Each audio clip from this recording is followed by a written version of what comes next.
What's up, YouTube? Happy to see all y'all tune in once again. Tonight, we're going to be playing some 2-5, same deal as normal at the Seminole Casino Coconut Creek. So hopefully we can keep the win streak alive, and I'll see y'all at the felt. Let's go.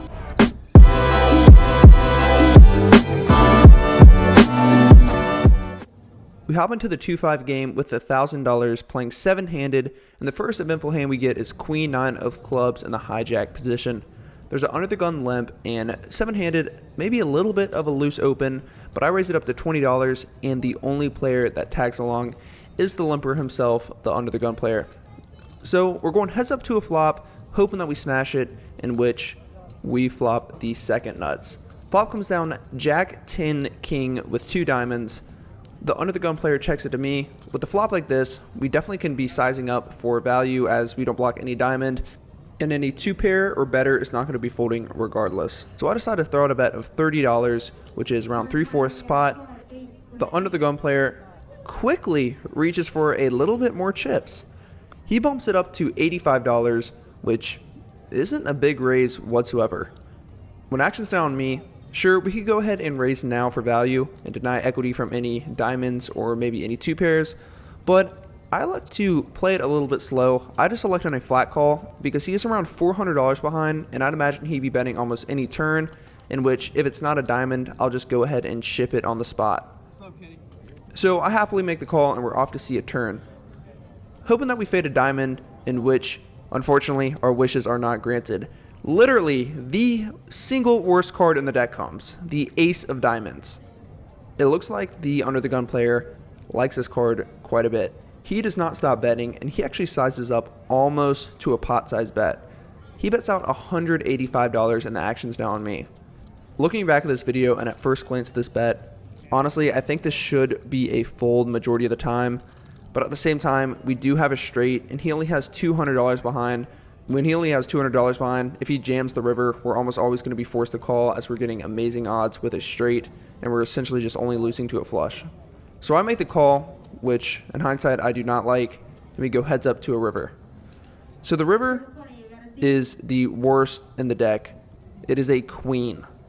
So what was once the second nuts is now nothing at all, as we are just playing the board.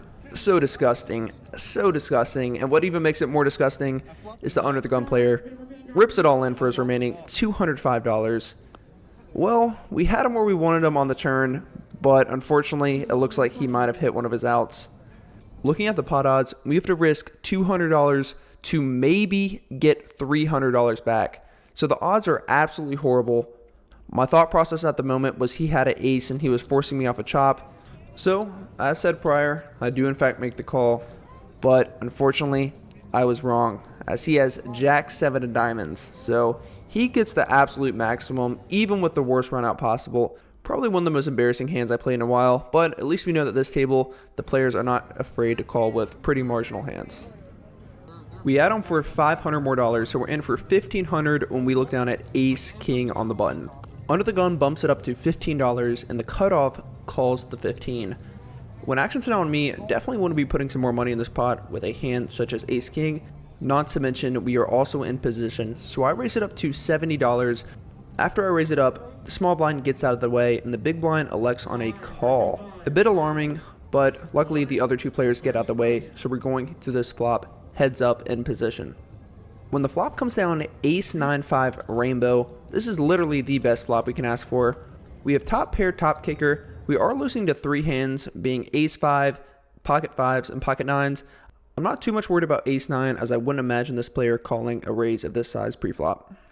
Sure enough, he checks it to me as I figured he would, and as mentioned prior, a board like this, no real draws available, so I don't think I need to be sizing up too large. So I like to just bet $70, and the big blind quickly raises it up to $225. Even though I've only been at this table for a short period of time, this player hasn't got out of line too much, so with top pair, top kicker, I don't think we can do anything other than just call in this spot, so I like to just make the call, and we're off to see a turn. The turn is pretty inconsequential. It is an 8 of clubs. 6-7 gets there, but that is not a concern whatsoever, but a backdoor flush draw is on board, in which we do not block. The big blind elects to keep on betting. He bets out the same amount, $225. We have a similar size stack, So if I were to put in a raise, it would most likely just be for all the chips, as it is around a pot-sized bet left. But at the same time, the way he's played this hand and this specific player type, I wouldn't imagine a hand that we're beating would be calling a jam. The only possible hands that I think could call a jam that we're beating are ace queen and ace jack. I don't think ace 10 would be calling, so I like to just make the call and we're off to see a river. So the river comes down a 6 of hearts, which now puts a 4-liner on board. I didn't put any 7s in his range prior, and once he checks it to me, I'm 100% sure he does not have a straight here. Now's the question whether we want to go for some thin value, or if we just want to check in and take our showdown. I have slightly over $500 behind, so I think if I were to do a bet, it'd be close for all of my chips. In conclusion though, I ultimately just elect on a check just to take my showdown because I would hate to get check raised on the river. And sure enough, we are actually up against the same exact hand, ace king. A bit surprising we didn't get more money in there pre-flop or on the flop, but regardless, I guess I'm happy to at least not lose any money in this pot. In this hand, we look down at jack 10 offsuit in the hijack. The under the gun has the straddle on, so he's putting in $10 blind. The +1 player wants to capitalize on the situation. He bumps it up to $40, and the low jack player directly to my right calls. I think I can go one of two ways here. Obviously letting it go is fine, but I want to apply some pressure because if I put in a 3-bet, it'll look extremely strong. So I size up to 150, and to my surprise, and luckily, every single player lets their cards go. So a free $100 before even seeing a flop, just with a little bit of aggression at the right time. Jamie, 1-0 limit. First call for Jamie, 1-2. Now we're playing 6-handed when I look down at queen 10 of spades on the button. A new player under the gun decides on a limp, and the cutoff limps as well. I want to be narrowing out the field, so I raise it up to $30, and we only get one call by the under the gun player who literally just sat down. The flop comes 6-3-6, which doesn't improve our hand whatsoever, but it's pretty good for our overall range. He donk leads into me for $25. I'm almost certain he would never be doing this with a 6. He might have a 3 in this spot, but I think with a decent size raise, we could get him off it. I decided to put him to the test, so I raised it up to $100, repping range, and basically, if I get called, I'll continue firing on any queen, any 10, or any spade. But luckily, it doesn't come to that, as he just lets his cards go pretty quickly. Happy I made the right read on the situation, and it looks like things might be turning around on the session after that first pretty miserable hand. Alright guys, I just want to talk about Rad Poker real quick. What Rad Poker is, it's a fast-paced heads-up no-limit app that directly strengthens your heads-up play online as well in the casino. So if you're a live player like myself, Rad Poker has helped me make decisions on the fly a lot quicker than I was able to before playing this app. You can click the link in the bio or type in Rad Poker on the App Store. Regardless, happy to see you guys on the app, and if you're up against me, send me a message and let me know. Alright, on with the next hand. With around $1,300 on our stack, we look down at Jack 8 of diamonds in the cutoff. There's a button straddle and the low jack elects on a cold call, and the cutoff decides to bump it up to $50. Action's on me, and similar with the Jack 10 hand, I think we can go one of two ways. Letting it go is completely fine, but with a pretty passive table, let's try to play this hand in position, so I bump it up to $150. The button, the straddler, lets it go, but the low jack does something that is quite unexpected. He min raises me to $310. I think the table might be starting to catch on that I'm raising pretty light, but at the same time, we're getting 4-1 on a call playing this hand in position with a guy that's also has a decently deep stack. So maybe not advised in the long run, but I make the call and we're off to see a flop. So the flop does not improve our hand whatsoever. It comes down ace high. All we really have is a backdoor flush draw and a backdoor straight draw. And what's interesting is that the low jack player checks his action to me.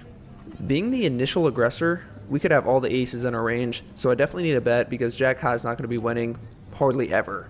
So I bet out $250, and unfortunately he does elect on a call. At this point, I'm just absolutely done with the hand, unless my equity improves on the turn, in which it does, but in a super minuscule way. The turn is a 4 of spades, meaning that we now have a gut shot straight draw, and a 5 will give us a straight. Even though we picked up a tiny bit of equity, this card is not going to incentivize any ace to fold, as it doesn't really change the nature of the board. So I just check it, essentially just waving the white flag, and maybe we can get lucky on the river. Who knows? Alright guys, I need y'all's help on the river. Maybe if enough of you guys cross your fingers, comment something nice in the comment section, give your mom a hug.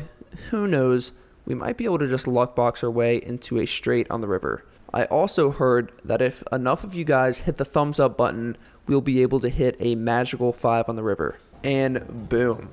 This is officially the most disgusting hand I have ever played of my poker career. Maybe after the first hand of the night, our session is officially turning around. After checking back the turn, we look very weak, and it looks like he also agrees because he leads out for $250. As y'all can see in the video, I snap call, and out of sympathy, I just table my hand. I did make a big mistake because he had around $100 behind that I definitely could have gotten value from. After this hand, this is officially the grossest, most disgusting, luckiest hand I have ever played, and I couldn't have done it without the help from the dealer, and of course, you guys in the comment section. I would be lying if I said I wasn't happy to take it down, but I do sympathize for that other player pretty heavily. I didn't add graphics on this hand just because I didn't think it was eventful enough. In this next hand, we have 10 deuce of diamonds in the small blind. Yes, I do elect to defend, and sure enough, we do flop 2 pair. So I go ahead and donk lead, and we do get a call from the player in the big blind. The turn is a queen. Doesn't change too much. I bet again, and he quickly calls. The river's a brick. I bet almost the size of the pot, and he quickly calls with a better 2 pair. So this hand was a bit embarrassing, and this is a perfect example of why you do not defend the small blind with a hand such as deuce 10, even if it's suited. Sorry, Doyle. In this next hand, we have king queen off on the button, and there is a limp from the low jack. I decided to bump it up to $20 to try to narrow out the field, and we also have a pretty good hand. Sure enough, the small blind and the big blind like to tag along, and the low jack, who is a newer player at the table, decides to put in the squeeze to $150. This is literally his first hand, or one of his first hands at the table. Normally the limp re-raise is always pretty strong, but being fairly new at the table, it doesn't make a lot of sense that he would be limping his aces, his kings, his ace king, considering he doesn't even have a table image yet. So with all that factors included, I actually like to just make the call because I think he could be doing this pretty light, and the big blind also elects to tag along as well. So a pretty bloated pot that we're going to be going 3 ways to end position, which comes down jack 10-6 with 2 diamonds. All things considered, this is actually a pretty good flop as we are drawing to the nuts. Then we also have a backdoor queen high flush draw and 2 overcards. The big blind checks to the low jack player, and he continues to bet, but not for a really big sizing. He bets $200. At the start of this hand, I had around $2,100 on my stack, so I happily make the call, knowing that if I hit one of my outs, the implied odds are pretty good, since the low jack started the hand with 1,000 and the big blind has around 1,500. The big blind does tag along, so we're still going 3 ways to a turn, which is the most brick of a card I can imagine. It is a 4 of hearts. The big blind checks to the low jack as I figured he would, and this time the low jack actually slows down and checks. So in action's on me, now's a question whether I want to be betting as a semi-bluff or checking to realize some equity on the river. The low jack, I already am getting this sense that he is done with the hand, but the big blind on the other hand, I have a feeling he is on a draw himself. The reason that I think he's on a draw himself is because every time he has a value hand, he's quick to put in money. For example, this was the same player that I got involved into with the ace-king versus ace-king hand, so if he had 2 pair or better, he certainly would have raised on the flop, and with a card like this, it wouldn't have changed much. So I like to just slow down and check, just so I can see a free river, but if the river does come another inconsequential card and he leads out, I'm going to plan on going all in because I will have enough fold equity with my chip stack to put him to the test. So that's what I do. I like to just check it, and we're off to hopefully improve on a river. Well, unfortunately, the river is a brick. It is a 5 of hearts, so we have nothing but king high. And sure enough, the big blind elects to lead out for $375. As mentioned prior, we're going to stick to the plan because I don't think he has much of anything. And even if, say, he has a middling pair such as like a 10, even though, as mentioned prior, I'm almost certain he doesn't have anything, I'm just going to go with this one. So I attempt the biggest bluff that I ever have of my poker career. I jam all in for around $1,500. All in. All in. Raise. Which is around $1,000 effective. And sure enough, he lets it go. So our biggest bluff of our poker career and potentially biggest pot of our poker career came towards the good guys. Maybe a little bit loose of a call pre-flop, but regardless, happy that I was able to navigate on future streets and play the hand pretty good in my opinion. Let me know your thoughts on that hand in the comments below. 1-2 no limit. Second call for Cameron, 1-2 no limit. After that last hand, our stack is now around $2,600 until we look down at 2 nines under the gun. I open up the action at $15, but that bet doesn't get too far. The +1 player directly to my left 3-bets me to $50 and it folds back around to the big blind. The big blind elects that $50 is a fair price and action's now on me. Nines are a little bit too strong to be folding in the spot, so I like to make the call and we're going 3 ways to a flop. The flop does come down ace high, but it is also accompanied by a 9 and a 3, but that's pretty irrelevant. So we flop middle set on an ace high board, basically the dream scenario.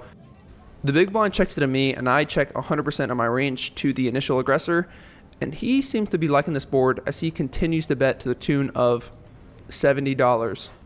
Unfortunately, the big blind does get out of the way and action's now on me. With a board as dry as this one, I like to just make the flat call because the only hand that we lose to at the moment is pocket aces. Now, we're just going heads up to a turn, which comes a jack of hearts. So now we do lose to pocket jacks as well, but that can't really be a concern. If he has a hand such as ace jack, he's never getting away with it. And then if he picked up some equity with the backdoor flush, he's also not going to get away with it either. I continue to check my action over to him, and sure enough, he does slide out another bet. He bets to the tune of $130. Action's now on me, and of course, we're never folding here, but now's a question whether I want to be putting in a raise at the moment or like to just flat call and maybe keep some of his bluffs in his range.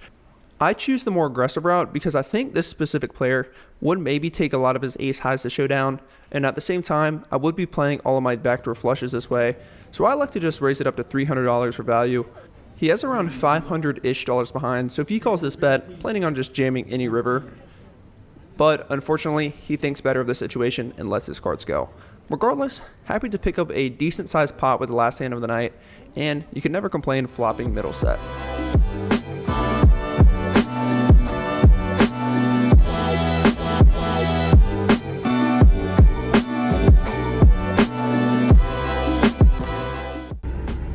Guys, I think I figured it out. I think I know what determines whether or not I'm profitable or not, and it is these right here. Every session I have consumed a pack of Mentos, at least a pack of Mentos. I'd be lying if I said some sessions I only have one. Every session I've consumed Mentos, I booked a profit on. As I'm leaving the casino, I'm not gonna lie to you guys, I was like patting myself on the back, super proud of myself for having the balls to pull a $1,600 whatever bluff. That was by far the biggest bluff, and debatably, I think that might have been the biggest pot on the channel. So, yeah, that was insane. Anyways, guys, we were in the game for $1,500. We were out of the game for $2,937. We'll get back at it tomorrow, see what happens, but yeah, definitely happy with the way things went tonight. Anyways, guys, if you enjoyed the video, please smash that likes up button. It's 2 a.m. if you didn't notice, I'm sleepy. The thumbs up button, and subscribe if you want to, if you enjoyed the video. Yeah, well, that's all I got, guys. Appreciate you guys for all watching. See you guys.